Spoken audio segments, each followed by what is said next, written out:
What's happening? What's happening? What's happening? Hope you can all hear me. Hope everyone's good.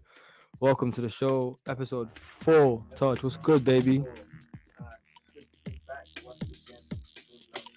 To, you saying, what's today's episode about? Let them know. We're talking about re-imaging the idea of economy and how we're gonna, not necessarily how we're gonna do it, but discuss. Are we in a thriving economy? Are we in a striving economy? I don't know, fam. I think we're in a. It's a hard one to say, but Online, on the iOS and Android, on your mobile phones. Great speakers conversation around the globe. This is Relax Radio. It's time for a show on Relax Radio. It talks about me I think and it's 5 straight you. away. It's time for a show on Relax Radio. It talks about me and you. So listen to us, yeah, 24 hours. And let the happiness come to you on Relax Radio. Tune in to Relax Radio.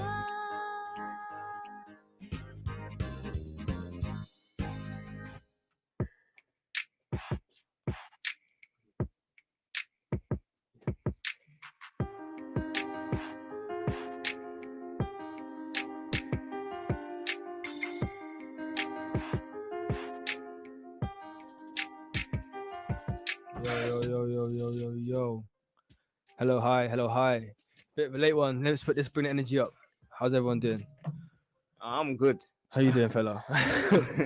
How's it? I'm, Hope everyone listening is good. Sorry, I didn't ask you how you are. Look how rude I am. How are you? I'm wonderful, Had Yeah. a long day at work, but we're here enjoying life. Enjoying life. Going to talk about an economic conspiracy today. Going to talk about how we've become slaves to the dollar, to the pound, to the Mhm. yen, to the euro. How we're running like a mouse on a wheel with a bit of food in front of it, just running like a little We're just constantly in motion. crazy out here, man. I'm not gonna lie. Like we're gonna talk about the 1% versus the 99%. People living with billions, companies worth trillions, while there's people in certain countries who literally have to eat roadkill. Do you know what I mean to survive in that? Like it's a crazy world out here, man. A very crazy world. I'm not gonna hmm lie. Mm. It's nuts because it's it's to an extent where everywhere we go, there's this either a different type of um deconstruction of the society in regards to people being able to thrive. There's always a way for them to Yeah, stop them yeah, from thriving. You know what I'm trying to yeah. say? Yeah, 100%, man. It's not always the same in different places. Like London is different to where it would be different to another country. Yeah, in How less developed places, but there's still that struggle of poverty. Do you know what I mean? Like yeah. I can't even say like differentiate between the middle class or upper class, etc. Because unless you're rich, like as a millionaire, upper class, there's no middle class. Like everyone's still living in some kind of debt or living wage to wage. Do you get what I'm trying to say? Like Mm, even the people up in like the big houses, like they still have more time wage to wage. They can afford the extra holiday, yeah, the extra car, but it's all on credit. You get trying to say, so that's dirty mortgage that they got for the next 40 years. yeah. More time, not everyone, but more time. Do you get what I'm trying to say? So hmm that in itself is gonna be a great topic of discussion today, talking about the history of like credit, the economy, like borrowing money. How have we got to this point of national debt, huge national debts, everyone having to pay like high taxes because of a national debt that we're somehow in? Why? Because of too much borrowing. You know what I mean? What did the chancellor say? We're about to be in one of the worst recessions to hit us in 300 years, bro. You know what I'm trying to say?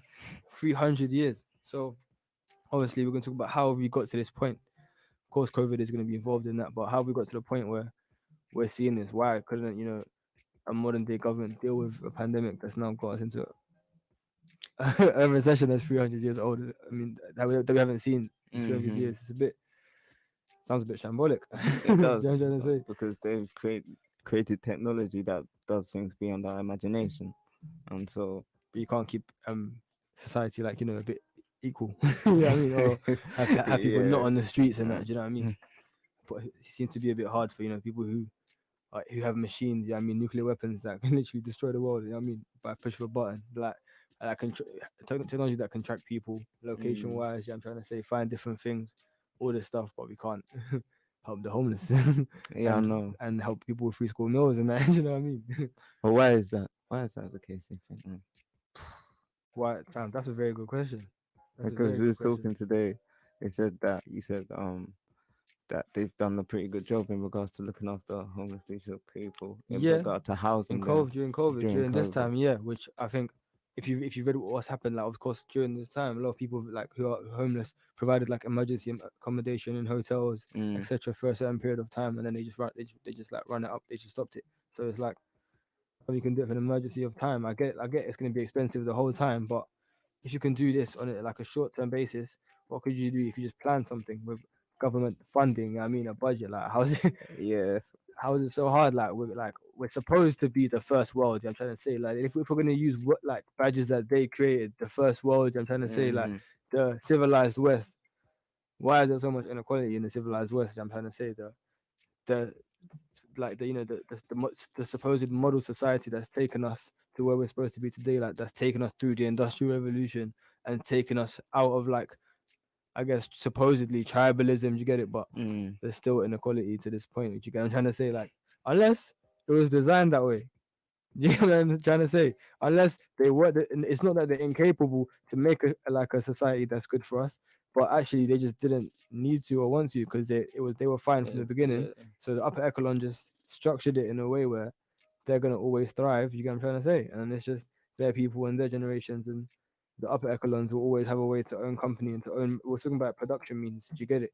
Well, Remember? I think they can bottleneck how many people can get in, and that's Yeah, why. Because of it course. allow because it shows people that it can be attained, but it's not like a walk in the park at all. No, of course, bro. Like remember, like in terms of the whole owning production But the and only gatekeepers almost. 100%, bro. Like that's literally what I was about to say.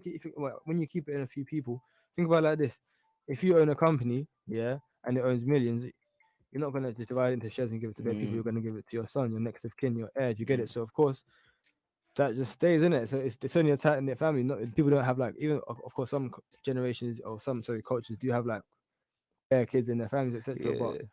more time it's like the next it's like they've got one or two sons, etc. Or even if there's loads, more time that ends up in beef. Do you know what I'm trying to say? But Mhm. Mhm. if we go back to like people up there, like even for example David Cameron, his family actually profited of the abolishment of the slavery. Do you get it? Of the slave trade. So when that was abolished, then the government compensated slave owners ridiculous peas, what's equivalent now to billions.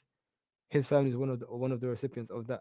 Of Do you course. get it? And yeah, they were still paying that off Yeah, in bro. 2015, Yeah, fam. bro. 100%. And Yeah, like I said, taxpayers are still paying that. yeah, bro. Us. Do you know what I'm trying to say? Yeah. Us, our parents, our family. Mm. Like, and it's like obviously you can see how his family being from a certain affluency, a certain privilege, has allowed him to be where he's at now. Do you get what I'm trying to say? So, and like we've never have you ever heard of like a poor prime minister or come or a prime minister come from like a poor background in here in the UK? I don't remember one. You get it, they're all either Etonians, do you know what I mean, or Mm. whatever they call the other ones. That's the only one I know. Well, Do you get it? that Eton was more, College and that. more than me, my guy. Oh, that's what they call them. That's what they call them, Etonians. You know, Okay. it's called Eton College, Hmm. like that, where Oh the yes, richest yes, yes, private yes. school. Yeah.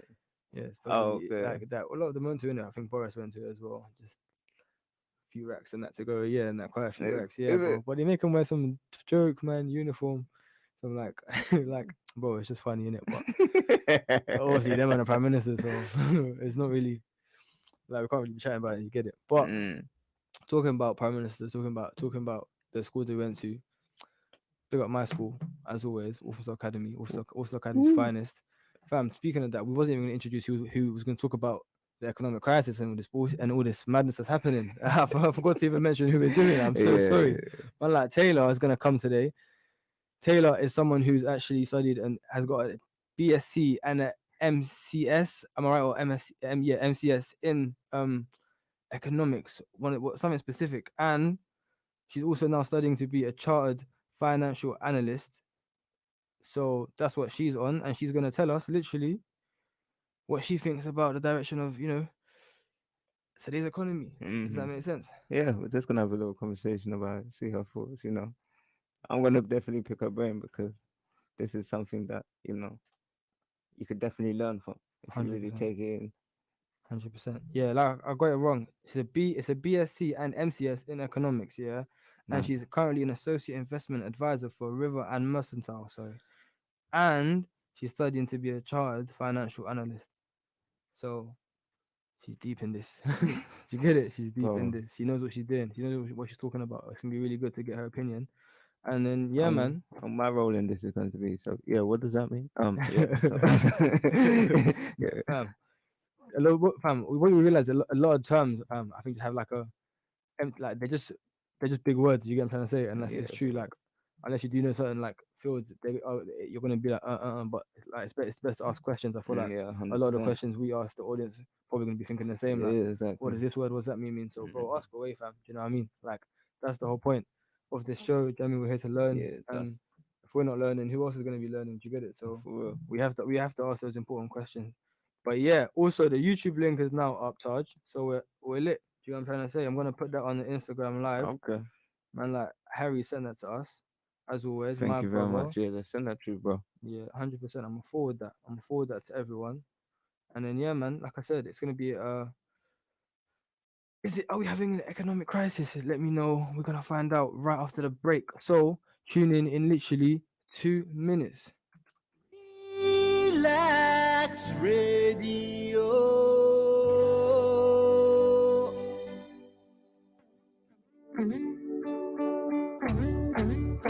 Whoa, Relax Radio.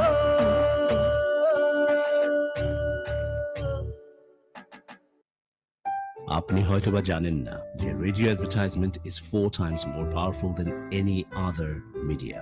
Relax রেডিওতে যদি advertise করতে চান তাহলে আমাদেরকে আজই যোগাযোগ করুন on 020-7474-9292 আমাদের সাথে অ্যাডভার্টাইজ করুন from £99 a month.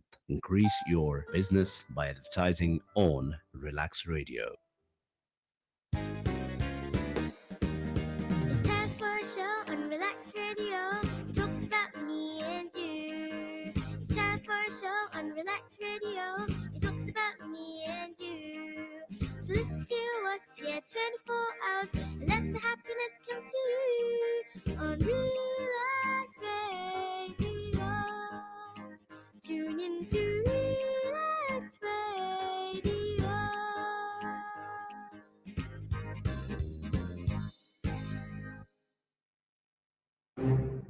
It has been too long. No one has taken the initiative to know who you are and what you do. Well, Relax proudly presents Relax Media to unite and expose all media-related personalities under one umbrella. If you are an artist, or maybe you're looking for one, look no further. Log on to www.relaksmedia.com, RELAKS media.com. In return, you get a free webpage and exposure to wider fan appreciation and contacts. Also, optional personal manager. Don't delay. Relax Radio.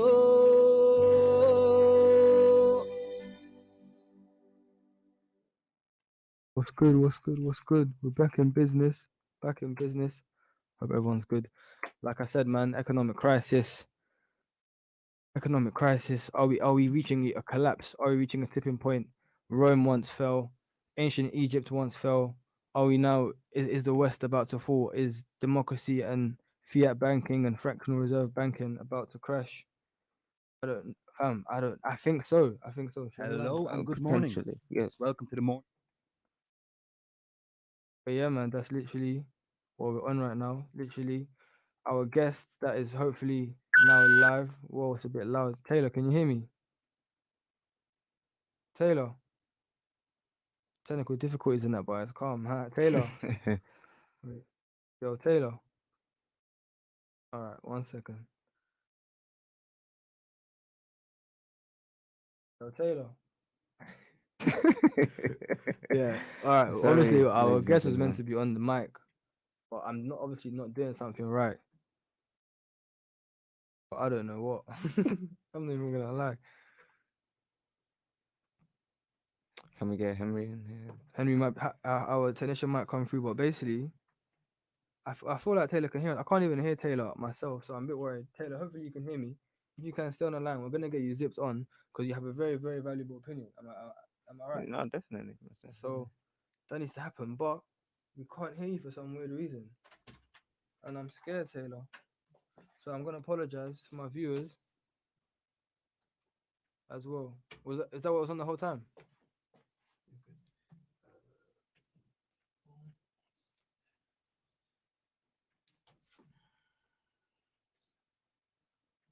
Apologies to all my viewers, but it's not that deep.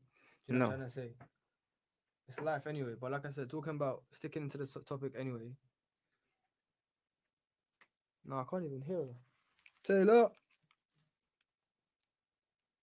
No, man. Live and direct, my viewers. I'm sorry. No, I don't even apologize. This is life. This is what you have to. This is what you deal with sometimes. This is actually part of the conversation. Planned obsolescence. Look at Apple making these dead phones that can't even connect to the microphone. Isn't it? It should be functioning properly, but it's not. How much is this phone? Did I buy it thinking I can't connect it through a simple aux cable to a microphone? But Apple somehow made it that this iPhone SE, which is probably came out in what, 2014, maybe not too long ago. Do you get it? Should be working. Mm-hmm. But here we are, struggling to make it connect now.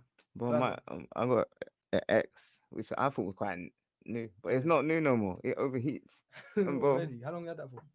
Like a year. That's what I'm saying. That's what I'm saying, but 1 year. It's doing the mad thing. Yeah, 1 year. 1 year on the iPhone, and here we are. You need a new one, it gets slow, storage is full up, It's not coming through. I know it's not coming through, Taylor. It's the conspiracy we're talking about. Little small iPhone's not working.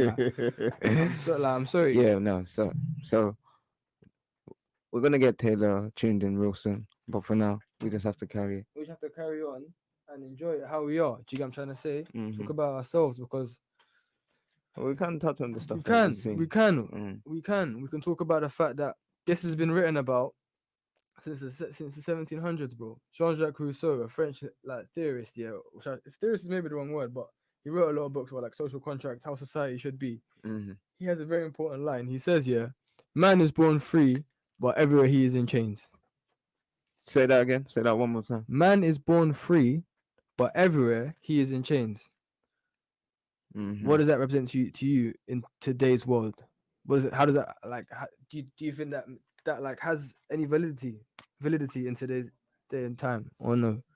It doesn't mean so no matter how free you may be, you're still in chains because you're within the system. Is that what we're referring to? No, 100% in a system, but sticking to the theme of monetary conspiracy, man is born free, but everywhere he's in chains. Bro, we were talking about this earlier. We need money to live off, to do anything. Do you get it? Any penny. Do you get it? Me and you will go, when we're broke, I can't go because I'm broke. Oh, bro, let's do this. Can't because we haven't got peace sometimes. You get it? It happens to all of us. That's a restriction. That's a chain. Do you get it? That's man being born free because we had the idea. Well, he's chained down by the fact that we don't have money. Do you get it? If we had a bit more money in our pocket, we could do this and just do that, or we could buy something a bit nicer. It's a mess. Does that make sense? It does, yeah. Man is born free, but everywhere he's in chains. But on that note, big up, my friend from a very long time, from 2008, Taylor. How are you? Hello, I'm good, Taylor. man. How are you guys? Finally, Wow. technical difficulties. No. But can you guys hear me all right? Can hear you great. Yeah, we can hear you. Great, thank you. Hopefully everyone else can hear you on live. If anyone can't hear, let us know. Send us a message or something because we do see them. But yeah, man, Taylor. Yo. Tell me, man. I thought we were talking about this earlier. We were talking about this not too long ago. The direction of the economy. Rishi today just said that this is the worst recession we've seen in 300 years. Tell me, someone who's studying this live and direct, studying it, it's happening now. Is this terrible compared to what we've seen before? I mean, no, compared to we personally have experienced, this is bad. This, my personal view is this is the depression, Great Depression levels. I get you. But if you look back through history, it's not uncommon. They come every 70 to 100 years. Okay. and you kind of so the last one would have been the Great Depression. Yeah, Obviously, yeah. that came after World War One. 1900s, yeah, early 1900s. Yeah, 1929, I think. Yeah. And then after that, you had like World War Two. Obviously, everything that came after that.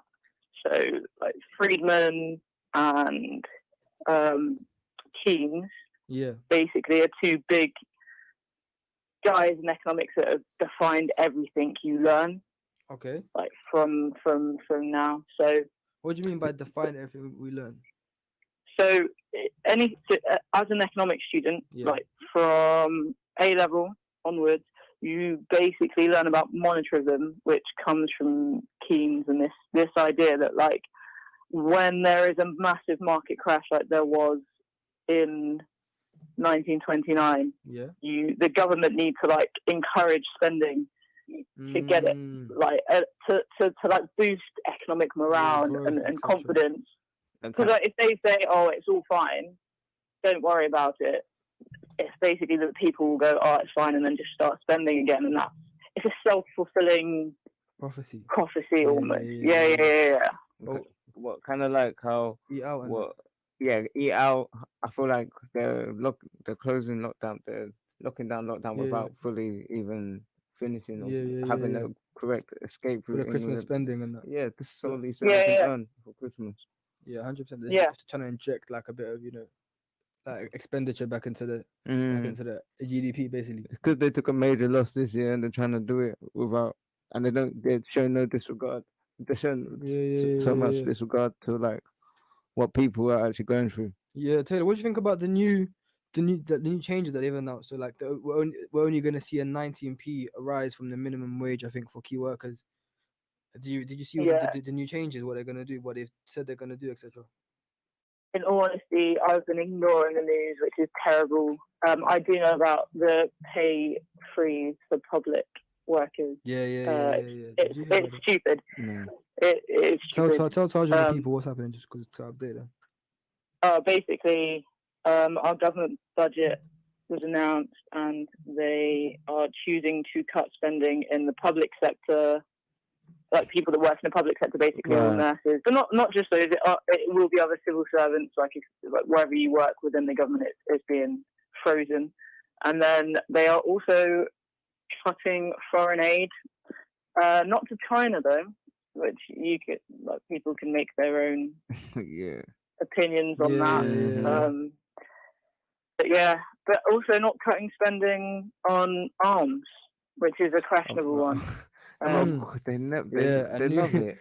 And selling big boy arms to Saudi and to did you get it? They love it. Imagine our own country sells or does billion-dollar arms deals.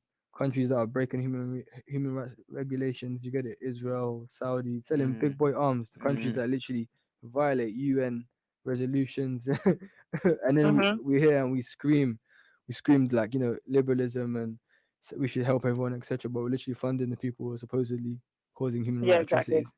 It's disgusting. It's disgusting, man. That's mad. But yeah, man, Taylor, talk to me in your company. Remind me of the name of it again. We're in Mercantile. Yeah. It's pensions, to be fair. Okay. As fun as that sounds. No. That's there was a big debate about that this year as well, wasn't there? Was it about pensions just like being reduced for I can't remember what sector it was, but there was some. It's probably public, but not 100%. But I think there was more like a specific like job role or job industry where they like something that they were protesting, etc. But yeah, man, I guess even in that industry, what's your view on like the reality of money, like the philosophy of money? I'm trying to say the fact that we kind of touched on it earlier in terms of like fiat money, not having no real what's the even word? But there's no backing behind it. It's kind of all theoretical. Yeah. Like, I mean, do you see that in that industry? Kind of does it make it more clear to you? It's a weird one because when you start working for anything in finance, you kind of can very easily lose the reality of money in like amounts because you work with such big numbers, and obviously it's all like online, so you can understand why big investment bankers that like are just so disassociated with like Really. everyday values. Yeah. You know what I mean? That's If a you- way if you better get way of me. saying it. 100%. Yeah. I think it was That's Boris said that. No, interesting, didn't though. Boris like say something about they asked him how much is a slice of bread? Loaf of bread. He's like, I don't know.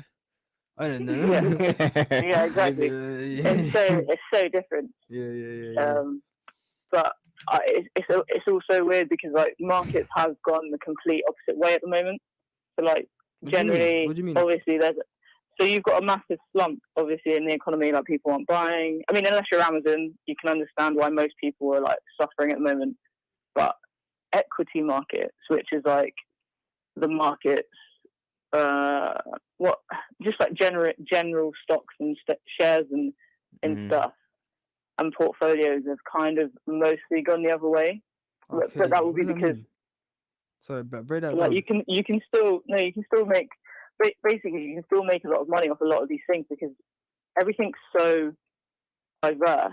And Okay. so if you have a portfolio, for example, that you're invested in, they're so diverse within what's in it. It's not that if one say for example you had a 0.05% stock in some like company, like big Pretty Little company. Thing, for Okay, example, yeah. anything, That's a good example, yeah. that won't make a massive fluctuation in your overall portfolio because they're so diversified. They're still doing well at the moment. Yeah. So it doesn't matter that general things like consumer spending is falling because what you have invested in is so diverse. It doesn't matter unless your whole portfolio is in like aeroplane. Yeah, but You're fine. Pretty Little Thing was a great example. I think you gave a really good example. You see what's happening today with the flash sale that they've done. Was it 99% off everything? Yeah. is that what they've done? Yeah. Selling Yeah, prices for like yeah, 25p and apparently 80p. Wow. And stuff. Yeah. And the people like I see people kicking up a fuss like, oh, this is disgusting. They can afford to do this. Like it's something new, but maybe it might be something to quite a few people that apparently people didn't know it was really cheap to create like clothes. You get it and sell them like at a mass profit. Like even Nike do it. Do you get what I'm trying to say? Like Nike was like an Air Max cost like £4 to make, and they'll sell it for like 95 and 120. Yeah, when they mass produce it, they find a way. Yeah, man. And then they pay kids what like 12p and a bag of chips somewhere in Asia to do it in some Bag of sweatshop. chips. So like, like we're laughing. Do you get it? Like Yeah, as but it's funny, but it's not- disgusting. it's Do you know what I not mean? even funny. No, yeah, That's- it's Do you know what I that. mean? That's the reality of it. But that's how.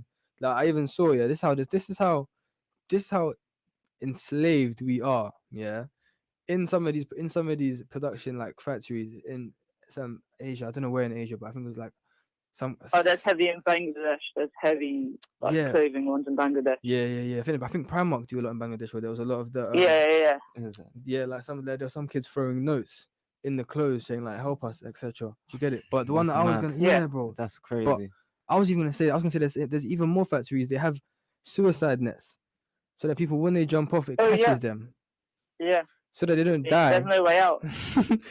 So if you're tired of the job and you jump out the window, nope. We're gonna catch you. You're gonna come back to work tomorrow. That's what they're saying. You get it? That's crazy. It's too mad to even believe, like, because that. So what are they? They're enslaved to them, literally, quite literally. Yeah, man. They're not allowed to go nowhere, bro. Like, no, you can leave. Like, as in, but I mean, because they know how bad life is for them. Like, they're literally surviving. Like, this job is giving them enough to survive. You get it? Eat dinner and stuff. Yeah. Some of them have jumped off, like literally from work. Said, no, just because they work in high buildings, just jump out straight away. They've not done nets so that people don't. Do you get it? All right, we're gonna try to get Miriam in as well. So there's phone call. Oh yeah. That would be super sick. That would be Officer Academy reunion. You know what I'm trying to say, trying to get her in somehow. It would just be like a casual talk. Yeah, and yeah, for real. Normal Friday afternoon. But she even had like, we're gonna try to get it in. But she even had something like something to talk about in terms of this. With like Taylor, you remember the videos we spoke about? I mean, they sent me about like how the essence of the videos was that society should thrive, but it doesn't have to grow. Like it's not always about growth. It can just buzz. Yeah. Like of course, people are just realizing that now after you get it, we've gone off like we've just chose like mass production, like low quality, and just sell stuff. Like people realize actually, it's not about that. It's more about like high quality health, etc. Does that lead into exponential growth, or am I wrong? What mass production or where we're going? That whole idea of like the government should just aim to thrive rather than just keep on growing. Is that a link to exponential growth or not? Not really. Okay, great. So the idea behind it is, it's essentially just ignore growth. If you grow, brilliant, advantageous to everyone, but generally you want to stick within those boundaries of like the earth and not like killing the earth essentially, but also everyone.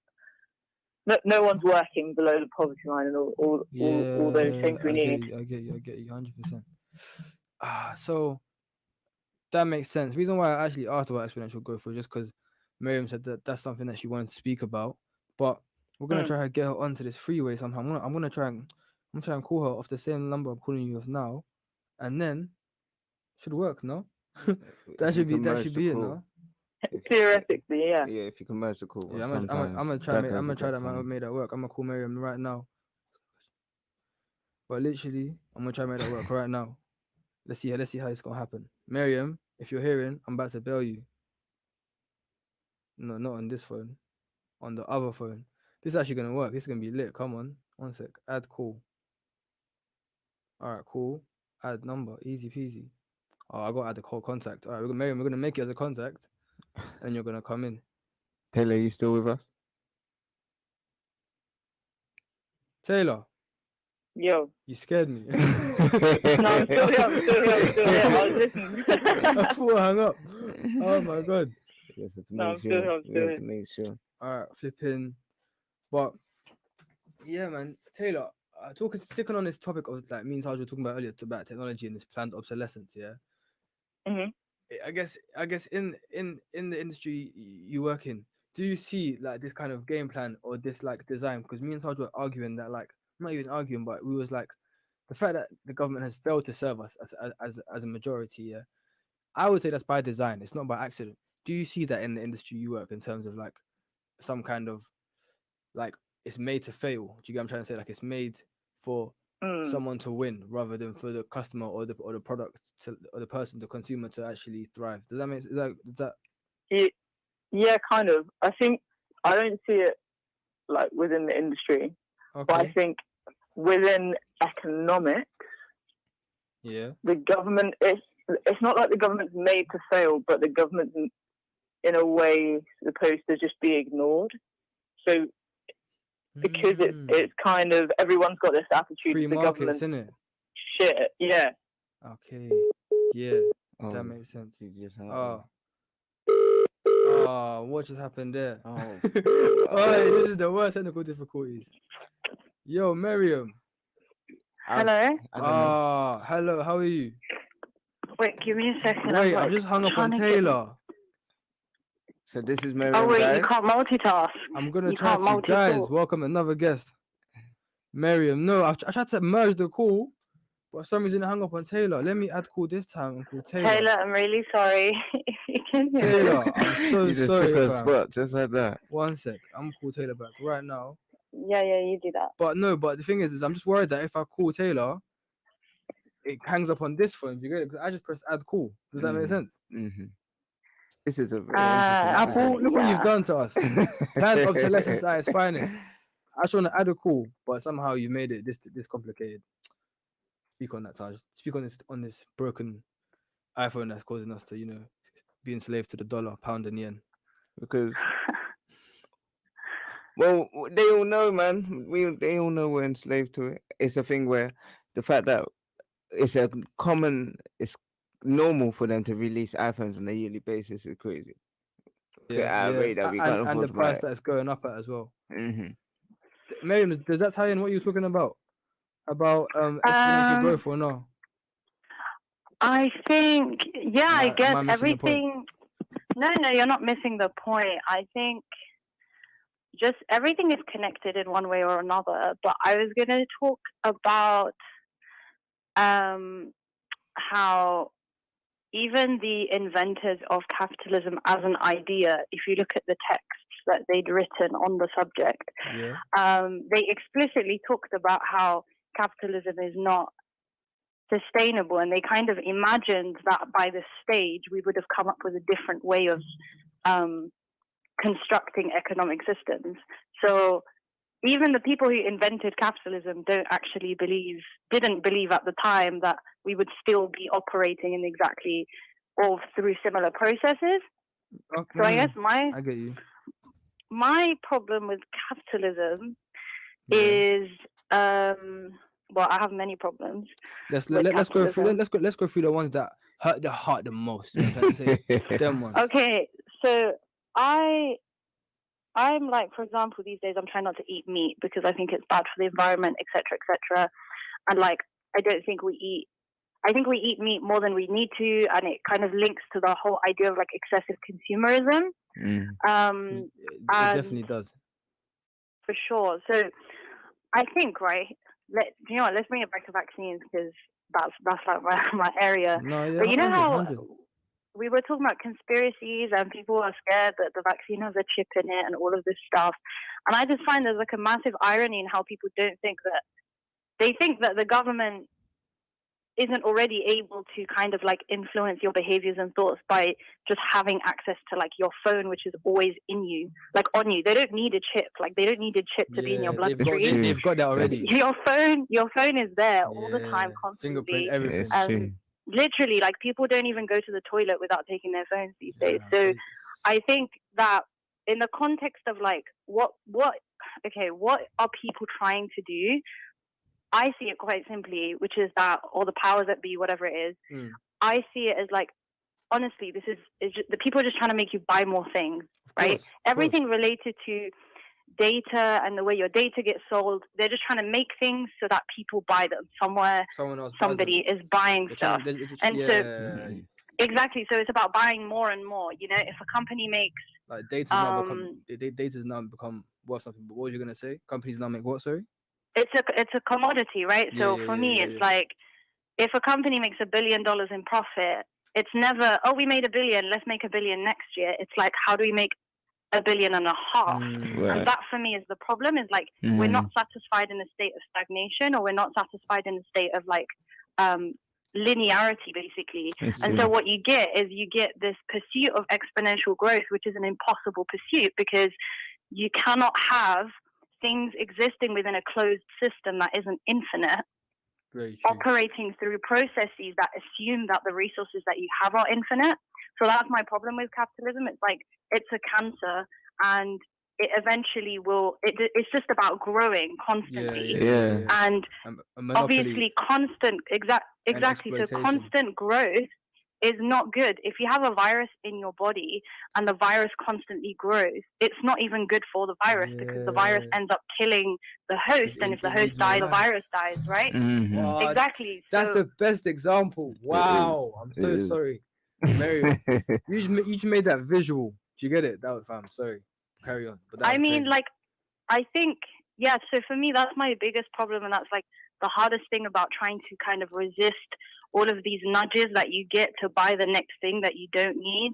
And it's just very simple. We have a finite system. We have one planet, and there's only a finite number of which is why sustainability as a concept is really important. I know a lot of people think, oh, this is such a hippie thing, or like, oh my God, whatever, environment, not cool. But like, you only have a limited number of resources. And if you don't switch to like sustainable ways of being, you're going to run out of resources. It's just basic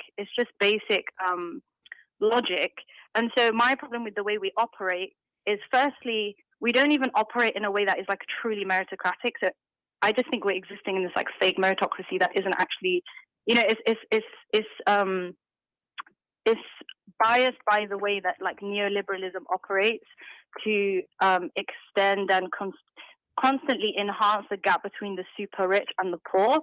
But also, I think that that's why it's designed. That's why I was arguing that it has to be designed. Do you get it? Because they're not stupid enough to think that like these economic principles are gonna create this like distinguishment and this separation. Do you get it? That they knew this. Like the people who I think another thing, right, that is really bizarre to me, right, especially since I started thinking about it. Is when you talk to economists and people who study economics about how like the economy is not real, it's constructed, they always come back to you with like, oh, but you just don't get it. And it really annoys me because it's like, no, I do get it. And I'm telling you that it's constructed. It's not a case of like, it's not about us intellectualizing anything. It's just about getting to the core of like our fundamental like humanity, like what it is that constructs a society. And one of those things is that we all have to buy into a particular reality.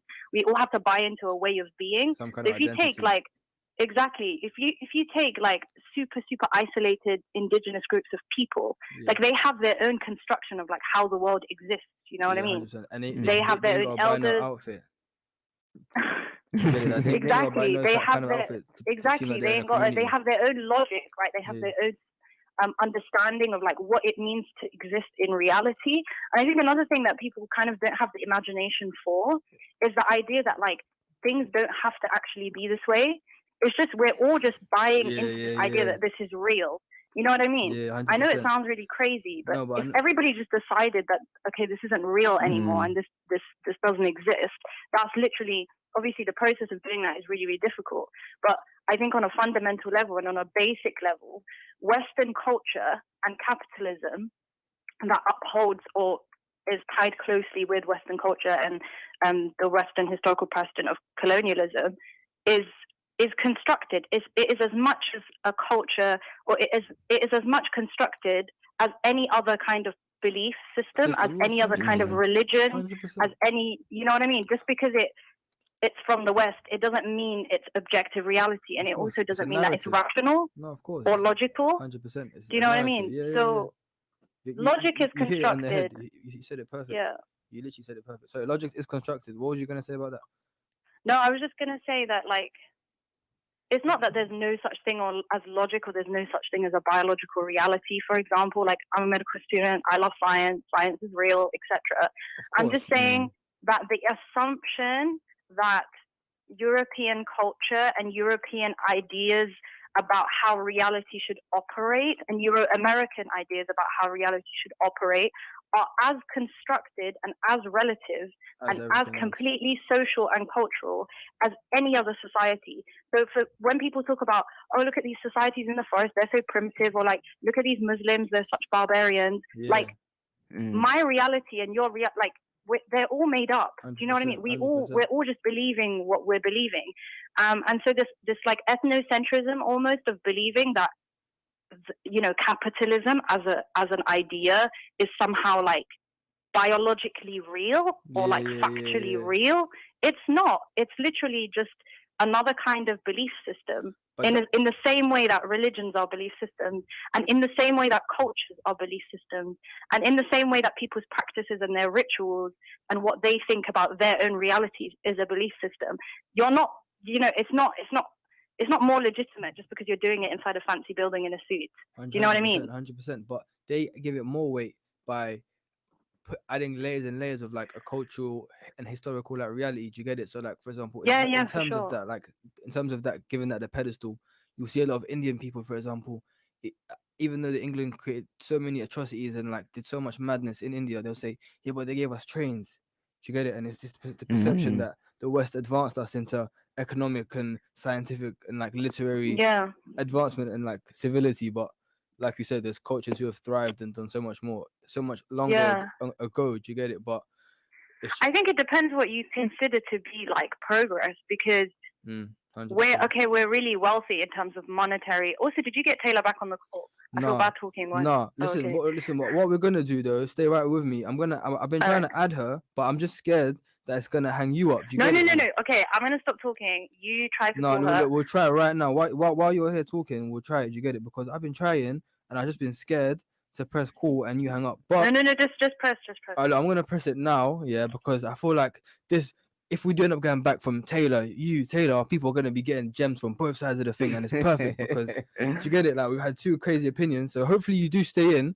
So I'm about to do it now. So Miriam, if it ends up hanging up, then we're gonna give Taylor a bit more of a thing. Do you get it? Hopefully it's all four of us. If it's not, then we'll make it work for the next one. Do you get it? But no, that's cool. For provisionally, thank you so much for coming on. Thank you for coming. No. I think the gem about how economic virus growing, how the economy growing is kind of like a micronism of a virus growing, and how if it grows too much, that's bad for the virus itself was Yeah. beautiful. Was that just me? No, it's great because it's true. Like even when they want to strive and they want to build on their progress, that progress can happen even if the society isn't thriving. Do you get And it? so 100%. So, Miriam, Yep. see you when I see ya. Wouldn't want to be ya. All right. Hopefully I don't leave ya. But we're gonna find out. Now I'm calling Taylor again, and look, she's on hold now. But we're gonna see if it works. no, it's great because Hello. Hello, hi Taylor. they want to strive and Hey. All right, I think I can hear myself in your background. So turn me down. Yeah, I've got it. I'll turn it down. My G, thank you So so much. Right. I've Is Miriam lost still on? Miriam though. No, that's what I'm saying. Did you press the button? I just pressed add call, and then Did you press merge call? There is no merge call. Oh There's no yeah, merge. press merge call. Is there a merge option? No, bro. There's just a flipping add call, and then I'll press the other person, and then it will ring you, and it will go on hold, and then it will just stay on hold, and then the other person will just hang up. But maybe it's WhatsApp. We got to do it on for the merge thing. Maybe. Have you? I've never done it. I've never actually set up a three-way call. I've been in one. Someone called me and they put me on. Wait. I've done it. I've definitely done it before. This feels like You're a tech. girl, Taylor. You can do it. not to be like full gender stuff, but you should know from that. Come on, man. You look. Wait. Girls chatting on the phone and that. Do you get it from earlier? Let me see if I can merge the call from my end. All right, you can try. Yeah, shit. Oh, so that. You imagine nothing. And now we've lost. Now we have no guests. Got nobody now. We thought we were sick. Now we lost everyone. God damn. See, you don't get too greedy. That's a mess for the economy. Do you get it? I know. You want to go too fast? If we go too we die fast, quick. no, the virus can't thrive. So do you get it, fam? But yeah, man. Already, I think we hit some real gems already. I know. We got some real good visualizations of some issues. Yeah, I know Taylor said it didn't work. I know it didn't work, my guy. I know We're here. Just call us back in there. I'll put you back in straight away whenever you call. But yeah, man, like I said, we've spoken about how essentially everything is a lie, or everything is not a lie, but everything is a narrative told by other people. Do you get it? So this whole narrative that the West has made the dollar and the pound that's so expensive and amazing, etc. I Really? know, but when we look at like Jamaican dollars, but it's like Hello. Yo, Taylor. it's Sorry. the exchange rate is ridiculous. Like it's so like $5,000 would be minimalistic, a couple pounds. Yeah. in the UK. Taylor, that's actually a question for you. How does that happen? Yeah. How does that What? I know to an Hyperinflation? extent. Yeah. But yeah, like how does one currency become way more expensive than one? Like I know in terms of if you use it more, like how the dollar is now alive because of petrodollars. Do you get it? That's why it's one of the most powerful currencies. But how does one currency become super expensive and the other one becomes super low? How does that work? So the way like hyperinflation, it would all work from essentially hyperinflation. If one country prints more money than it has, then it will shoot up. And if England's inflation rate for some reason shot up, let's say like 10-20%, and everyone else is at 2%, that's going to affect the exchange rate.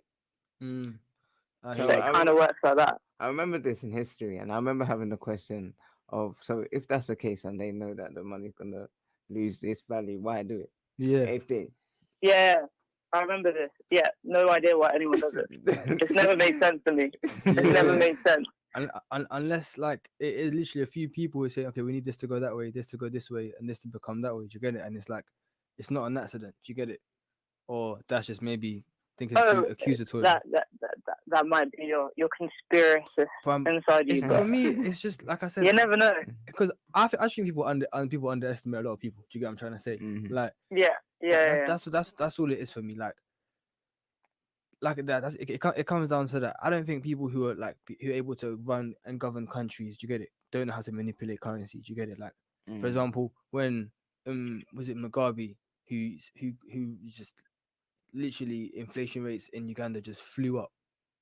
Is it either Uganda or is it Zimbabwe? Who was Mugabe the president of? Zimbabwe has shut up. I don't know who is the president of Zimbabwe. I'm gonna Google that quick. Yeah, but Mugabe, I remember he did it, but it was kind of like Germany after World War II. literally money that like a wheelbarrow full of money is worth like nothing. You can get like, do you get it? And it's like Yeah. for them to do that, either they've been bought out, someone said to them, yo, we need this to happen, or they want to do that for a certain reason. Do you get it? Like, or I'm See, just talking from outside. I think it's the opposite. Like, I What do you think we underestimate people's intelligence. I genuinely don't That's what think I mean, people though. know That's what exactly the what I fuck's mean. going. Yeah, but I don't think they know what the fuck's going on. And then, all right, you might have some people, but let's look at like your everyday politician. Let's say they did study like politics or economics or something along those lines. Yeah. Their models are very simple, and when you apply them to the real world, you can understand on a basic level where they're coming from. But does it work in reality? No. So, but they saw it semi work. Do you get it? Like they saw numbers go up. So obviously correlation is not cause, but they thought that what it's doing is right because it was growing. Do you get it? So it's like, I get it in that perspective that maybe they didn't see this going and we just thought, grow. That was like a human fault in us. And now we've reached this tipping point accidentally. That could make I don't know.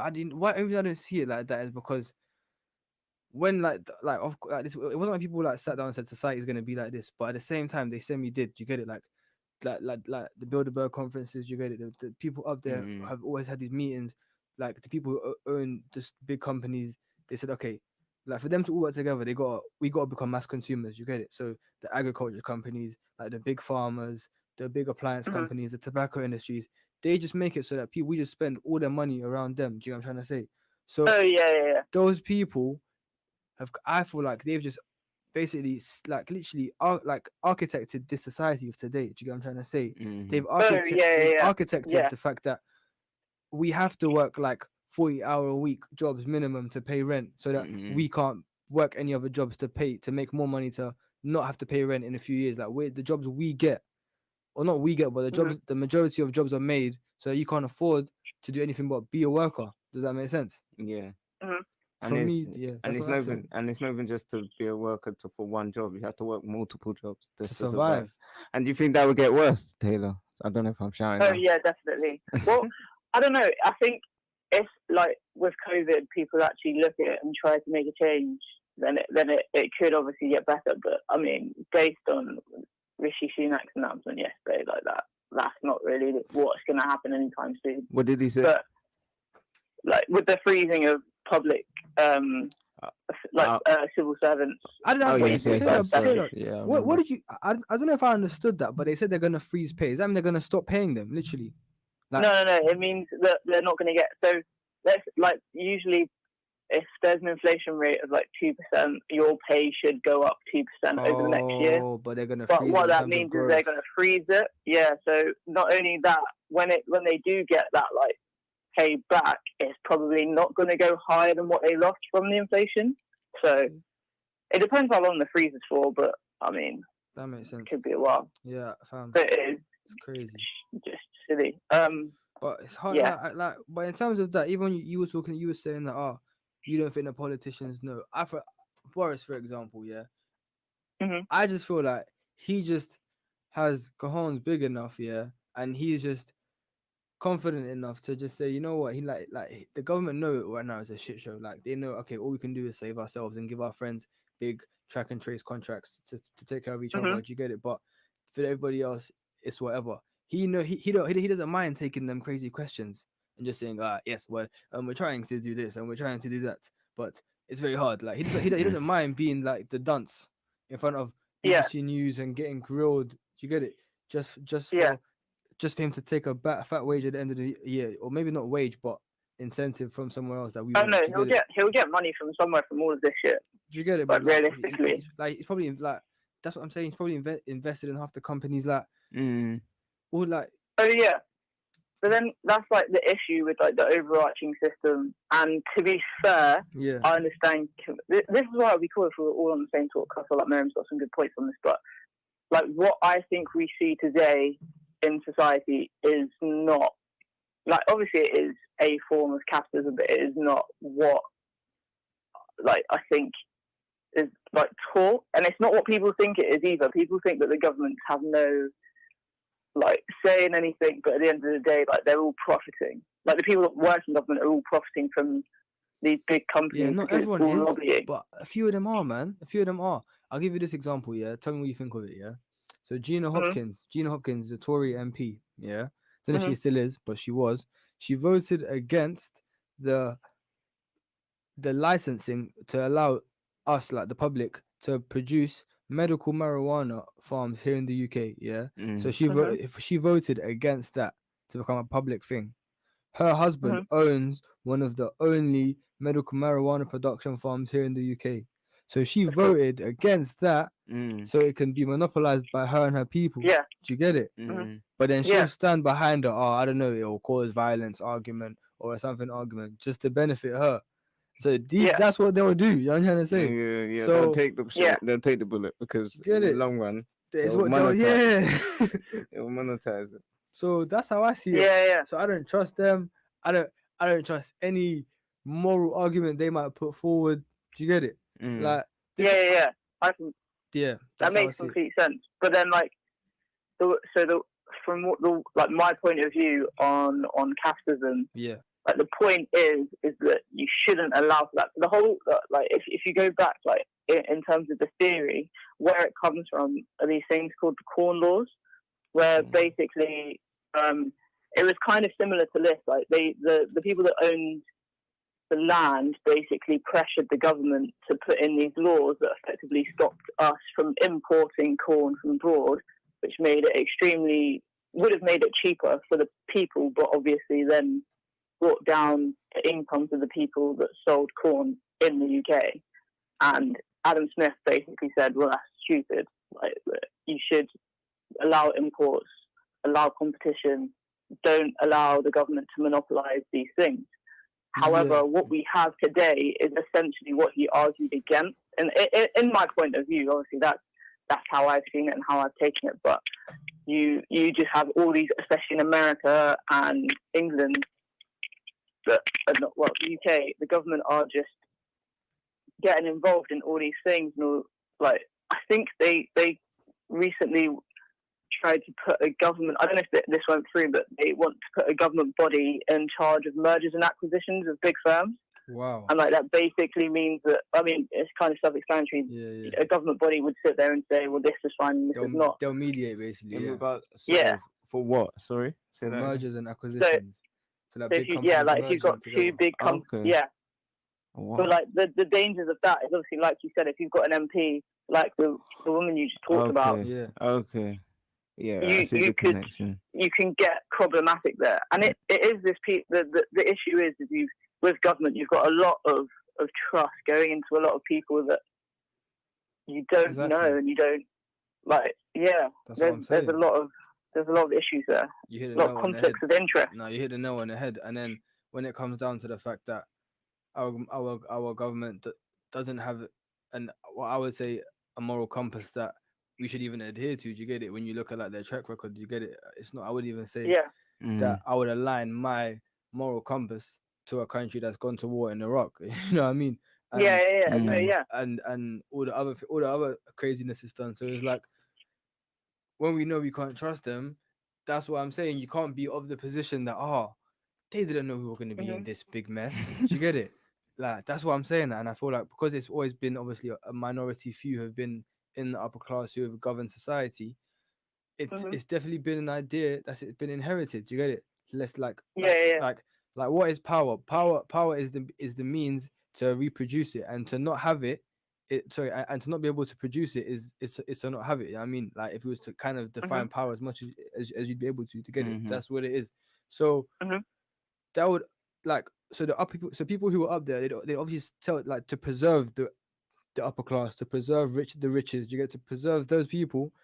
You can't let everyone in. It's got to be a special man club. You get it? It's got to be a minority few, and the rest have to perish. And I get when you're in there, of course, there's a few that kind of say no. You get like the Princess Dianas. You get it? Who say no, burn Babylon. You know what I mean? Like there's more to it, but then of course there's the rest who just keep it quiet. You know what I mean? And keep it moving, but. So that's what But I I'm think saying. the issue is now Well- that they've destroyed the middle class in the middle that give them that swing vote. There is no middle class anymore. So Oh, that's what I'm saying. They yeah. destroyed it. Yeah, So yeah. But hang they're on, he fucked. gave the vote to who? To the Tories, right? Because they want to well, preserve it can that. go either way. Like depends.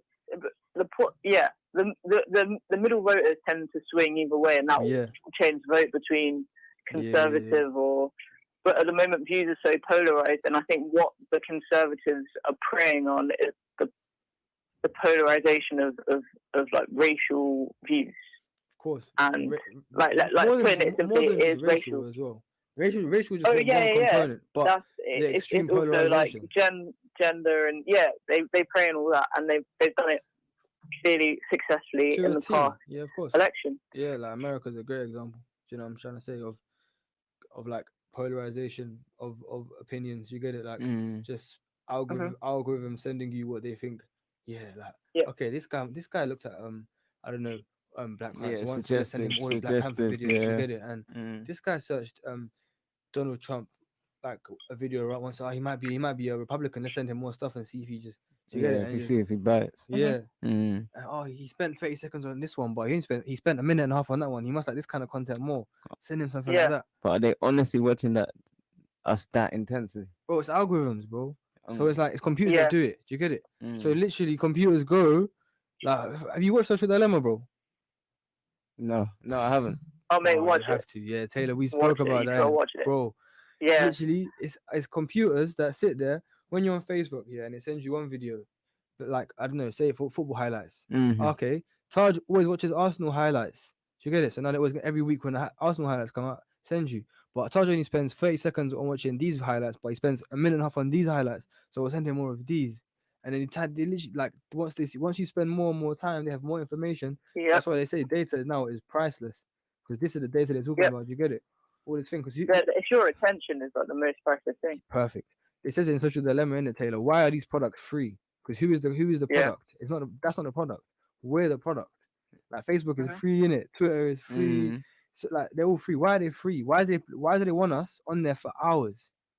So that we can learn about. Oh yeah, and sell that's us the model. stuff. It's the advertising You know what I model. mean? But that's what it's built upon. It's a two-way product between us and the person that's selling their product.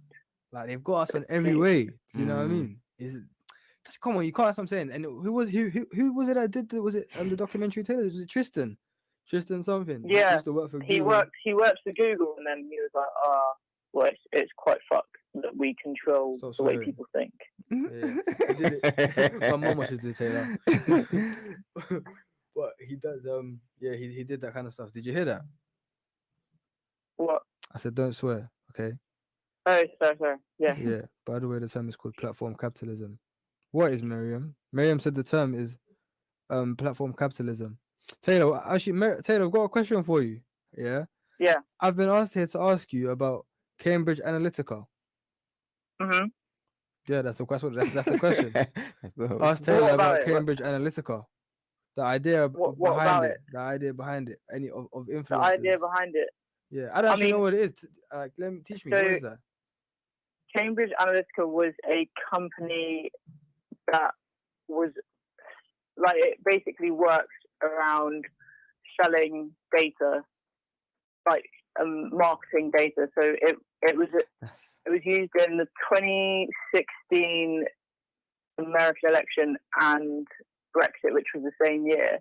And what they did is they sold their services to both the Republicans and I don't know who it was in the UK, or the Brexit campaign, like the Leave campaign. Okay. And they did, so what you were talking about with algorithms, essentially they used that information to find the people that were like sitting on the fence and push them towards what they were being funded by at the end of the day. And they've been doing this for years. Apparently they did this in elections in Trinidad and Tobago years before, I think. Like, I can't remember the year. I'm not going to lie, this is a long time ago I watched this documentary. But yeah, so essentially they sold people's data and attention to jeopardize the vote. And you have this idea of like, can democracy, like, does democracy even exist anymore? Yeah. Oh man. And that's what it ties into. Do you get it? I can't remember what series I was watching. what's that Homeland, watching Homeland, perfect, and it literally has that kind of complex we're talking about, where there's this big building underground where there's just like bare computer nerds, and they'll make a tweet in it, and they'll just send like bare accounts to retweet it and to comment on it and make it seem like it's public opinion to people. Do you get that? Like, you know, when you scroll on Twitter and something just got 50k retweets, 50k likes all the time, you think, oh, that happened, and it's like one day ago. Yeah, You think a lot of people must believe this. Do you get it? Like, oh, that's a mad opinion, and you kind of just slowly shapes your Well, even thought. think about like how angry you could get off an opinion. Like I find myself doing it all the time on Twitter and stuff, and like how that can get for people and like polarizing it. It's fucked. It's messed up the amount of people you can get behind an idea that's fake. That's not even true. Yeah, no one knows fake the same news. truth. Yeah. No one has the same reality anymore. Literally, whatever the algorithms and then certain people behind that want you to see in the morning is what you will see now. Do you get it? Which is what is life? What is reality, man? It scares me. I'm not even gonna lie. Like, that's what I'm saying. Especially in lockdown. Honestly, especially in lockdown. That's a whole other thing. Everyone's screen time's gone up now, probably by like a good 60-70%. So even if you say, okay, I'm not touching my phone in the morning, I'm gonna wake up and do my stuff and get active. Your phone is gonna be like, I'm gonna see you later. I know you're gonna come back. We're gonna collect that data. And it notices. You know how I tell you? This is how you will notice. Yeah, maybe you don't. When I stopped using Facebook, like when I was like, all right, cool. It's not giving me random notifications. Like this person posted a photo. This person just wrote. And I've never, and you don't follow them like that for it to do. Bro, nothing. You're just normal. You're a normal friend. Now Facebook is telling me that you've posted a photo. No, it hasn't even got anything to do with me. But it wants me to just go and check. Do you get it? So it's like it's small things like that. But yeah, I definitely recommend watching The Social Dilemma to you and to anyone listening, because Taylor, I guess, what's your view on that, and how does we kind of spoke about it in terms of its customer data that is the currency now, but let's just talk about that. Sure. What do you think about it? How does that tie into what we're talking about now? I think like what it ties in the sense that you need some sort of regulation to uphold democracy. Like it kind of sheds a light on that you can't have democracy and with all like the deep fakes and the polarization of views. Yeah. You need someone in the market to just kind of regulate. I mean, they're trying to do that at the moment, but there's obviously the biggest companies with the biggest funders are the ones that are being pushed against this. Like, this is the most profitable market in the history of humans, 100%. And you're trying to regulate it. It's going to be very, very hard. 100%. But it's not going to be regulated. It's not. I think it'll go from censorship. That's the only thing. There's so many people that will see that needs regulating. That I don't know. My hope for humanity is that somewhere along the line, someone will say, "Yeah, okay, we actually need to do something before we destroy ourselves." Yeah. But hey, you never know. Would that ever come from one person, though? Well, no, yeah, of course. But if you have enough, let's say that the only people that essentially are profiting are just the big tech companies. They are the most profitable companies ever. But if they are just those, and when you are working for them, it's just the people at the top. Like, even the people that are mid-level, they don't get that much benefit. Of course not. Like company benefits to justify what they're doing. So I think if you had enough people outside of those top execs at those companies saying, we've had enough, theoretically it should work. But I agree. But if it's to their benefit, will they ever? So you said that. But like go on. You said that at the beginning, when they first created capitalism, that the people who created, well, it was either you or Mariam, sorry, but the people who created capitalism didn't expect people in the future to still use it because why? Because it wasn't going to benefit them in the long term. No, I don't think. Oh, that was Mariam. Yeah. I mean, I think if you look at it as capitalism from their model, I don't think anyone expects that the model was kind of created around the 1700s. Yeah, I think. Industrial. Once we saw the rise of the Industrial Revolution. You know yeah. So you don't sit there and say, oh, they're going to stick. Like, we've had we're on our fifth Industrial Revolution since then. So You don't expect models to not change. Generally, they do, and they should. They haven't because, I don't know, people are very polarized in their views that get taught this, and it has worked for the few at the top for so long. But then my question for you, now is that Mhm. in context of the video we watched about a statement talking about how an economy doesn't have to grow, it just has to thrive, that Yep. we're going in the wrong direction. It's not about growth, but it's just about keeping everything interlinked. Yep. What do you then propose now for a society where here we are, where like the national debt is high and we don't seem like something we're going to climb out of? What do you propose as a new form of economics, or do you think we need a new form of economics? But there definitely is a need for the new model. I think, so one proposal that has been pushed by someone at UCL called Mariana, I'm going to butcher her surname. I think it's Mazzucato or something. She's Italian American. Okay. She's basically said that, like, if you look at all the big companies in America, they've all had backing from the government. So to get rid of government debt, essentially what they need to do is like some sort of subsidies or something, like when they bail out basically these companies or they invest in these companies, to stay invested, so that when those companies start making money, that money, basically the debt will start paying off itself. And essentially that is what debt should be. Like if I take out a loan for something and take on debt for something, it should never be for me to just go and buy random clothes or it should be to come so that I've got an income streaming from that.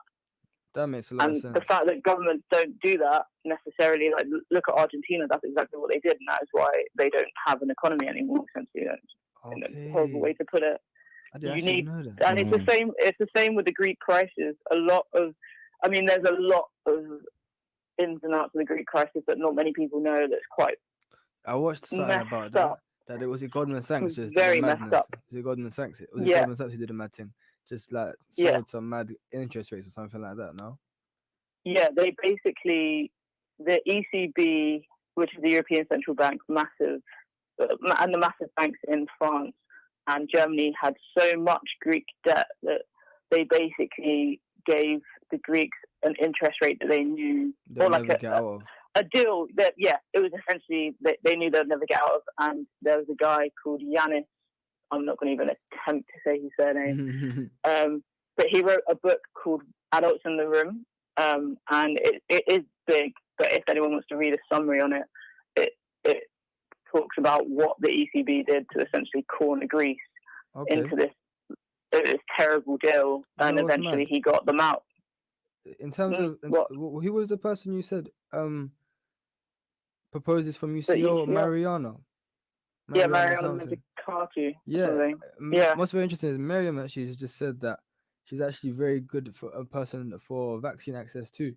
So she must, I guess, her whole philosophy from what I've just heard so far seems to be about this distribution, like equity. You know what I mean? Equality, like instead of equality, more of equity. Do you get it? Like making sure everyone's complemented. I had a talk about this today at work, and basically I was explaining kind of the video that we watched about donut economic model, and the way I see that, if you think about economics as like growth for some purpose, and obviously the purpose is never usually defined, but let's assume that it's growth so you can allocate resources and everyone lives happily ever after kind of thing. Yeah.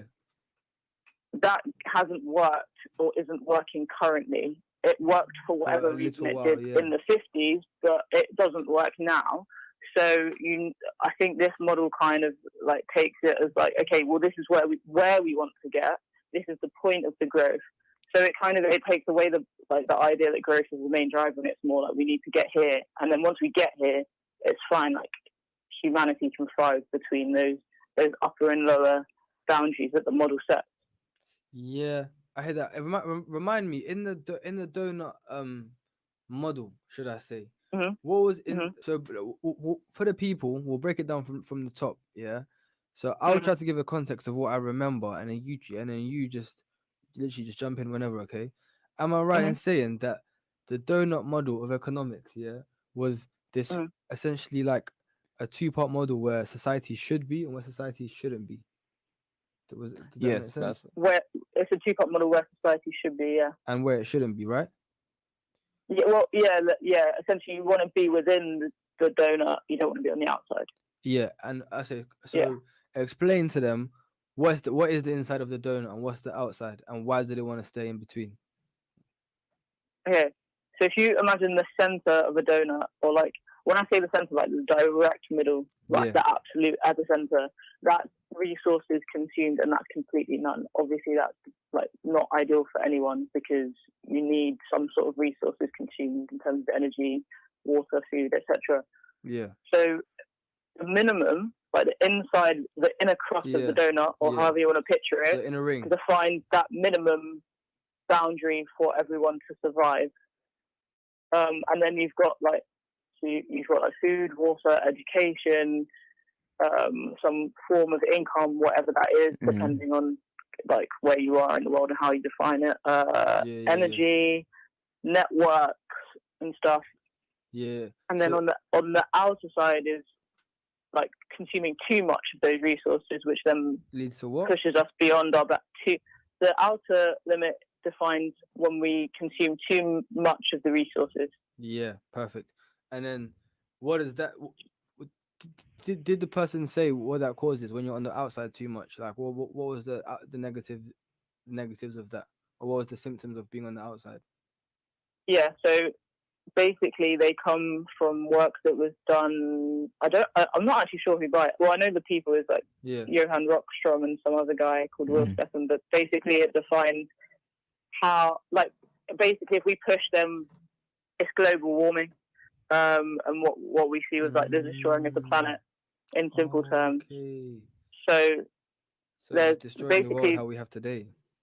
Yeah, essentially what it would do, it would push us into a very fluctuating state of the Earth's surface temperature, which goes like kind of into the unknown. We've kind of lived in a very nice, like stable Earth's surface temperature period for the past like 12,000 years, and we've pushed ourselves out of it. And if we keep pushing these boundaries, we're pushing ourselves off the edge. So that's that's why we want to stay within, essentially. So then my next it makes perfect sense. Hopefully that makes sense to you. Yeah.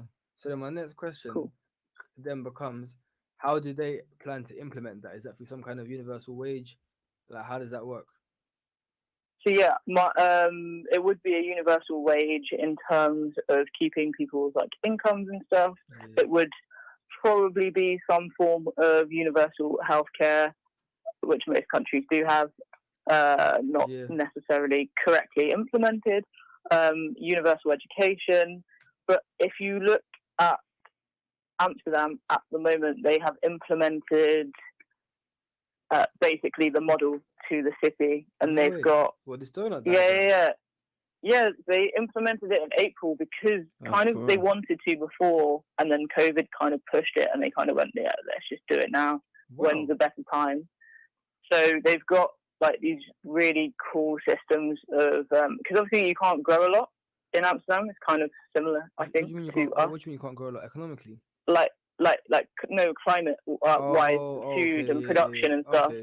So they've made these systems of like clean, sustainable ways of growing food, so that everyone has this access. Whereas if you look at, let's say, like half our food comes from abroad, and then you cut those access, and then it can affect shortages, and it affects what's available to people. Not everyone has access to clean, healthy foods, and how that can affect other things like health, education, etc. So they've implemented some stuff like that, and then they've also implemented like climate things. I'm not sure on all the climate boundaries, because I mean a lot of countries have signed up to eradicate things by 2030 or 2035, but whether they're doing that or not. Agreements, etc. Yeah. So before it's too late for global warming, when the whole world to follow the donut, to live within the donut, How long do we have left before that's too late? Before even. Well, some people will say we're here now. Am I right, Taylor? Some people Mm. say that like we've gone too Yeah. far, if anything. Like that's what Yeah. when So people right now we're just trying to read it ease back in, like, oh, do you get it? Yeah. That's what we're trying Uh-huh. to do. Like, oh, we messed up. We Like, need to. ozone layer done out, traffic. the water done out. Do you get it? Like Mm-hmm. supposedly, like I'm not even saying Coral it's reef's fake gone. news. Or, yeah, coral reef completely gone. Do you get it? Like, of course, I'm not saying it's entirely fake news. I'm sure that a lot of the environment has been like destroyed because of our wrongdoings. Do you get it? Like, Mhm. so like we'll know, like you get it, like we'll know when it's too far, when every modern city is like underwater types. Do you know what I'm trying to say? Mm-hmm. Like, but we're getting there Mm. now. Like major cities have crazy fires. You get it, like Yeah. hurricanes, like all this Imagine. stuff. So yeah, man, it's a crazy world out here. Like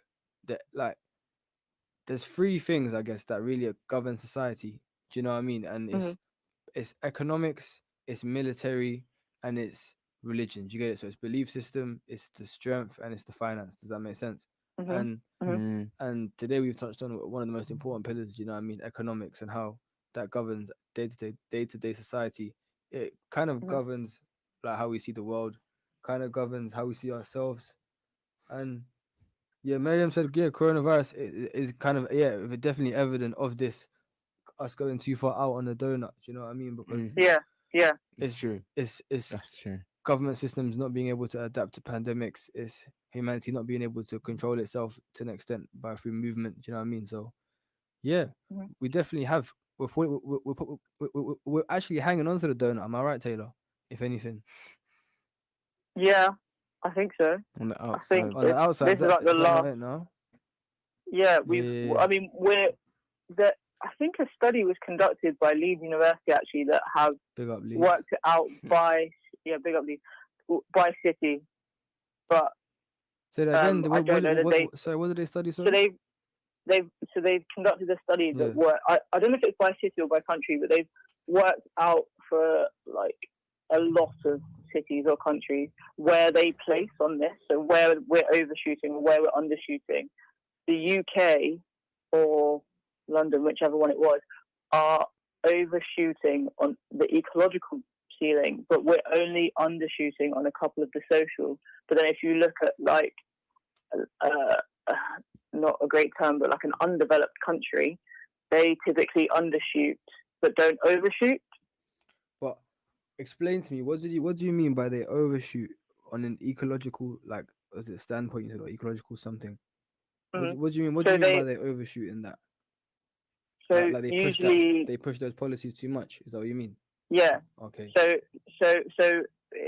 typically like developing countries, for want of a better term, No, but I know what you mean. are Mm.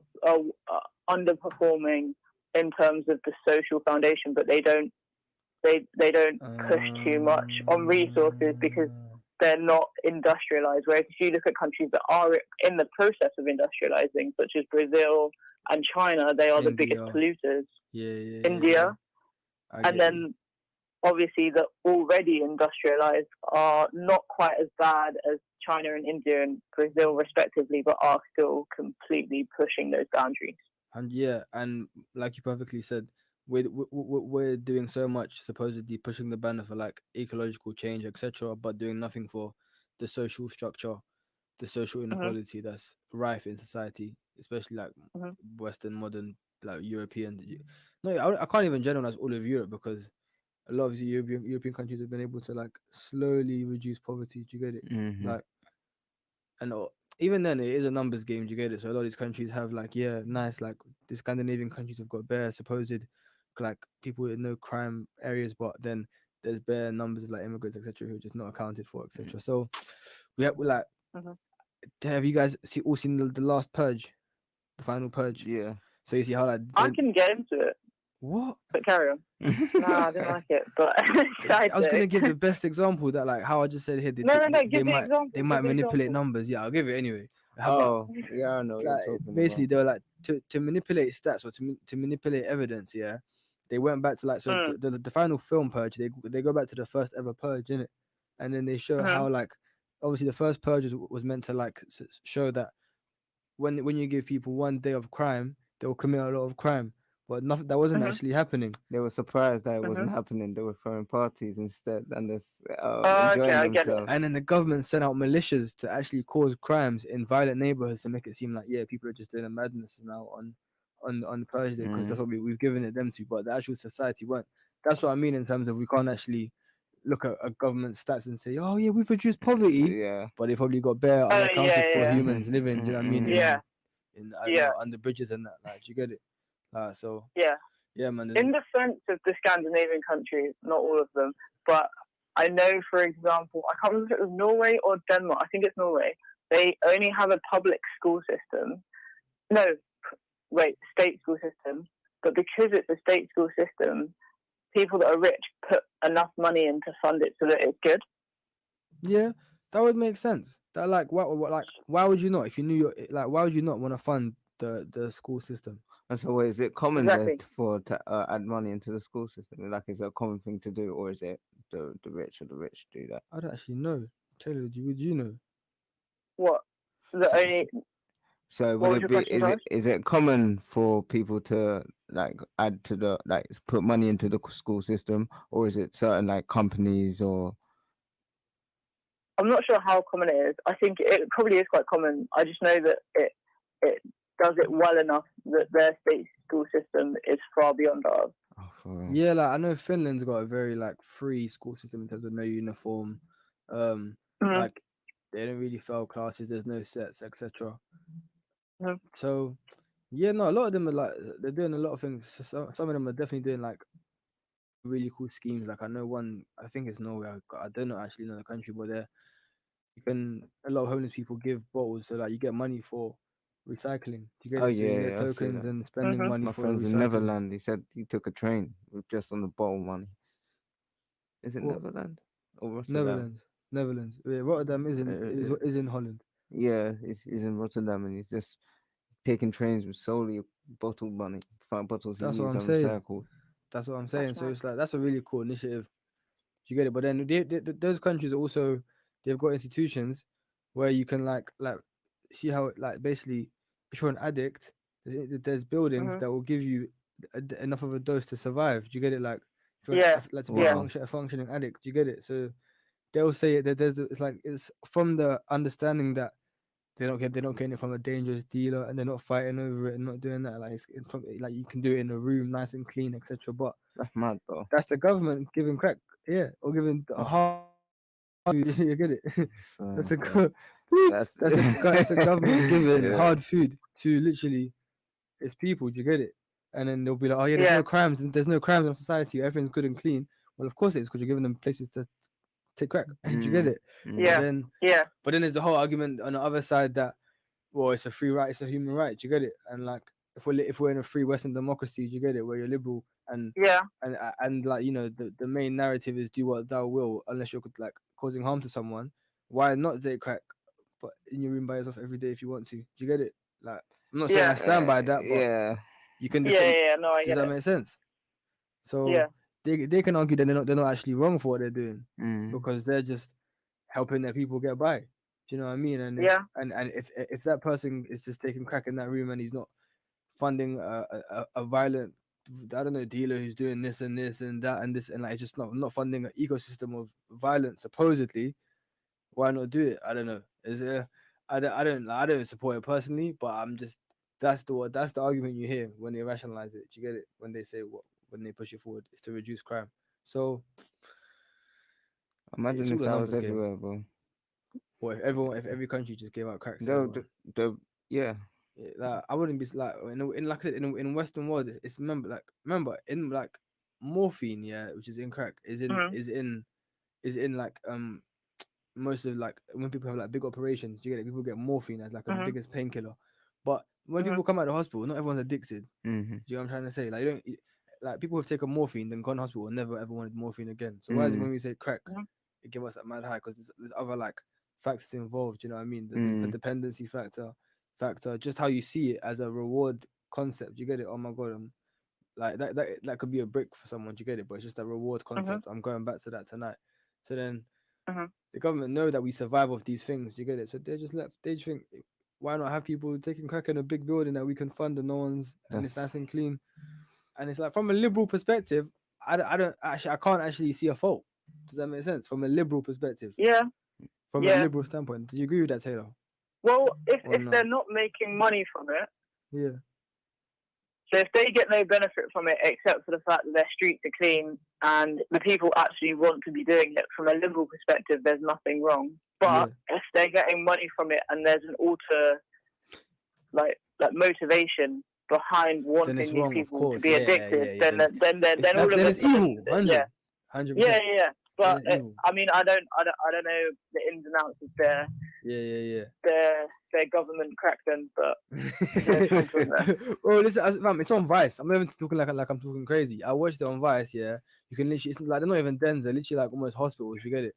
Where you can literally just take like small doses. But sorry, because it's all decriminalized. Yeah, perfect. Yeah, but also Miriam just added it in. She's saying to me, people who take medication long term like can develop addiction. 100%. You get it? Oh yeah, in America they've got a massive problem in their suburban areas because they're all, especially teenagers as well. Like they do a lot of sports over there, and then they get a sporting injury, and then they get put on drugs that get them addicted to opium. And the way to get unaddicted to opium is to take the same compound that's in Xanax, which is also highly addictive. So I didn't actually know that. That's mad. Yeah, it's a benzo something. What, benzodiazepine? Yeah, it's how you get. It's one unaddicts you from the other, but I can't remember which way. I'm pretty sure it's that way around. Okay. If that's not a term, unaddict, but I get you. One gets you off the other. Addiction. Yeah, to treat the addiction. The dependency. Yeah, I didn't know that. Yeah, it was right. It was benzodiazepines. Come on, shout out psychology for making me remember that term. I'm not gonna lie, benzo. Then a couple rappers used to use the benzo, and I was like, talking about this and that, and psychology, benzodiazepine. Crazy, bro. And then Miriam just confirmed that yes, it is benzodiazepines. But yeah, man, that's what I'm saying. It comes down to the fact that economically, the state really is able to push anything it kind of wants to. Do you get it? And what is actually what I've got a good question for both of you. I saw Carla talk about this, yeah. And this for me, man. great man. Hats off to most things he said in life. I can't fault one. Do you get it? But he said he brought up this topic, yeah, and he just said that it would actually be beneficial from an economic standpoint to send people or young boys to Eton instead of youth offenders in prison at a young age. Like it will cost them less to send them to Eton, the private school, which is the best private school in the country, than to prisons, long term and short term. So this sticking on the concept of would the government do what's morally right? Do you get it? Or morally beneficial for the people, or do we do what's beneficial for a minority few? Yeah. And Carla has shown and explained, etc., that it's economically better. Do you get it? So they'll make more money sending young violent children, or violent is the wrong word, but children, because he I'll give more context to explain. He gives it the whole the stats that kids who are excluded and go to youth offender prisons more time end up in prison when they're older. Do you get it? So when they get into that trouble, or whatever, or kids who seem like they're gonna get on that trouble, sending them to Eton would cost the state less than sending them to youth offender prisons, etc. Do you get it? So even from an economic standpoint, which is what drives modern day society, do you get it? Economic growth. Like if it doesn't make sense money wise, it's not happening. Do you get it? It makes sense to send these boys to the best private school in the country, but we still haven't seen no kind of scheme or no development to actually do this. You get it? To get underprivileged kids who can achieve so much better than like privileged kids in worse situations. We don't see enough schemes where kids are getting these opportunities. Because they want to control who's earning that money. Yeah, you get it. And again, that's what I'm saying. Like the gatekeepers. That's the best term we could be using. It literally is gatekeepers of the funds of roles of jobs, and essentially comes down to power. Am I right? And I think it's also class. It's the same thing. It's classism. Yeah, it's a massive classism thing. Prisons don't make money. The only prisons that do make money are the American ones. Yeah, but that's coming though. I saw Michael Gove do that tour. They've done a little tour in America to see how they're working, and they're gonna start introducing some nice prisons here in the UK. Like when I mean nice, I mean like have like better like built-in screens on the walls and stuff. Do you get it? Like things for them to spend more time on because I had this conversation with someone. I think it was actually I don't know where I heard this. I don't know if it was on socials or someone said it to me. A certain man like certain people are in prison voluntary. Like as in they can come out on license. Mm. Yeah, like you can come out on tag and have to be in your yard at a certain time, Mm. or you could stay in prison. A lot of people choose to stay in prison because that's just long. Because like you're banned from your area, so you gotta live in like I don't know somewhere Huddersfield or whatever, out Mhm. randomly, and then you got to be in from 7 to 8 or whatever, like 7 to 7, so you can't even work Mhm. properly. You can't go nowhere far. A lot of them saying, "Yo, let me just go back to prison." Like prison life is getting that comfy. So that's again, Mm. if we're sticking to this whole thing about have the government design this, this is part of the purge. Let's get people. Let's make life so hard for people to rather live in prison. I'm like, call me crazy, but No, do you know what? I mean, That is a a lot concept. of Americans do that for healthcare. sorry, You're not Taylor. wrong. A lot of Americans do that for healthcare. You can get free healthcare if you're in a prison. That's Not a lot, but I think Free very meals a poor day. Americans. Free meals. but You get free meals a day. It is doable. I've heard it. Listen, you get 3 meals a day. You get some form of bed. Do you get it? You get some form of linen. Do you get it? So some people don't have that in this day and age. You get it? Some people can't even get that. And like, Mhm.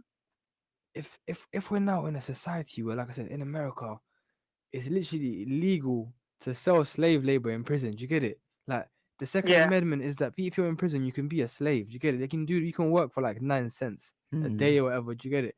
And then these people who are in prison, they're doing this for the big companies, the Sprites, the Nikes, and that. Do you get it? Yeah. So they're Yeah.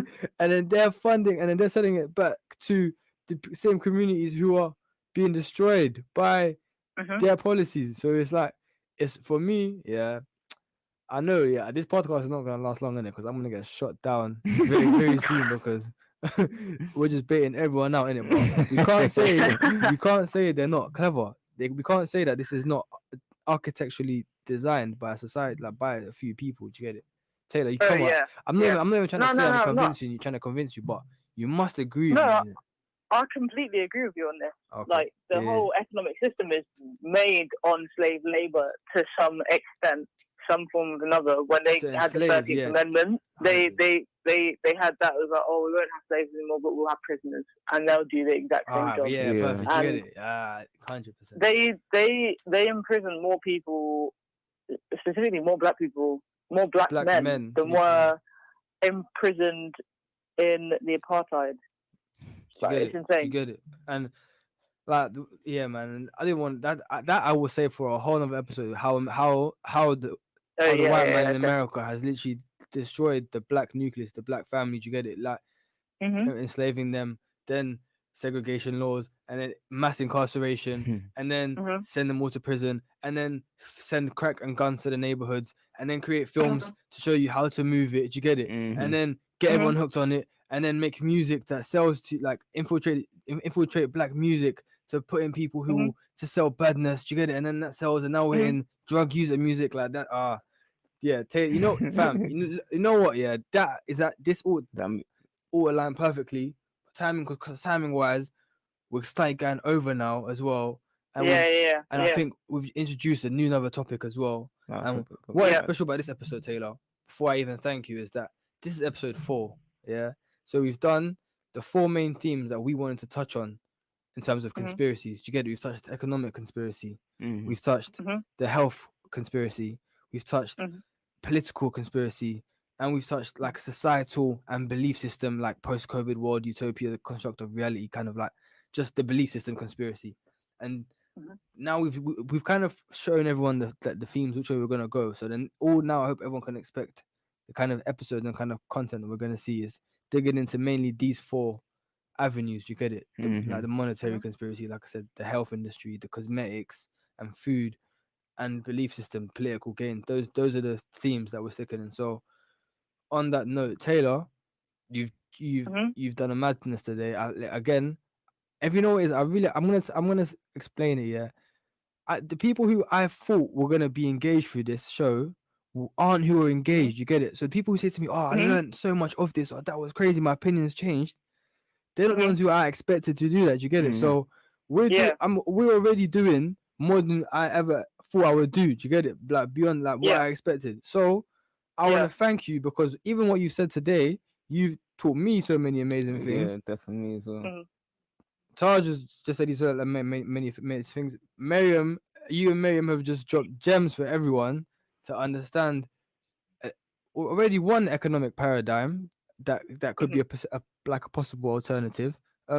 Like I said, because this is just episode 1, I don't want us to throw everything that we know in it and what we think as Yeah, alternatives. yeah, So we'll do a yeah. few more alternatives soon. Do you get it? Mhm. Because Yeah. with the like economics one, do you get it? Like we still got to do Marx, socialism. Do you know what I mean? Like Yep. the I've whole got to do my reading on Marx. yeah, 100%, all that kind of stuff.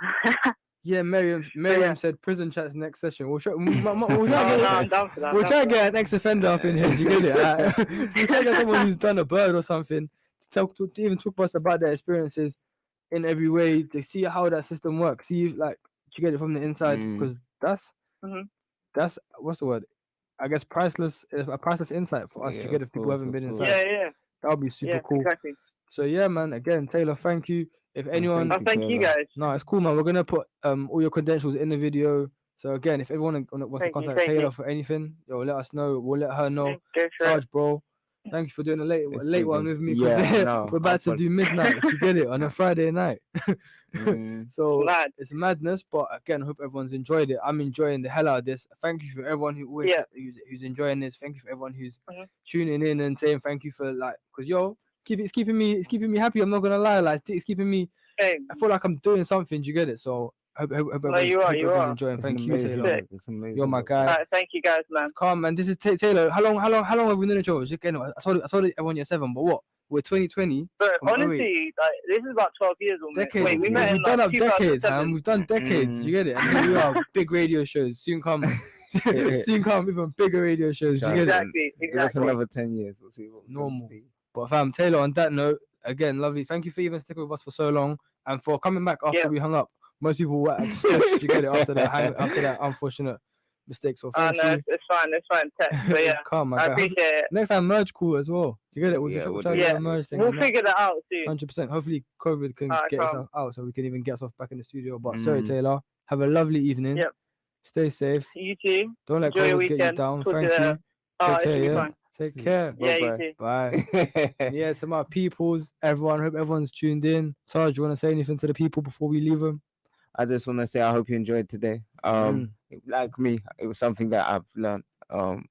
So I always feel like I learn so much from the guests that we have because All the they're time. masters in their fields, and so this one, and there was 2 people we had in this one as well, and And we it would grew have up been, with these two. it would have That's been, even better. it would have been perfect. It would have been perfect with them bouncing off each Yeah, other, man. and you're there just like tennis. You see, you go Literally, 11 bro. back and forth. That's taking it back to sixth form days. You get it? Even though you weren't there, but sixth No, form days. I you wasn't weren't. there. You I was went- there I year went 11 college. days though. Yeah, And year 10 days, and year Of course, 9 days, of and year 8 days, and year 7 days. So I was there. it's nothing. You get it? Shout out Wolfhamstow Academy's finest. Yeah. Finest. On that note, stay safe, everybody. Take care. Bye.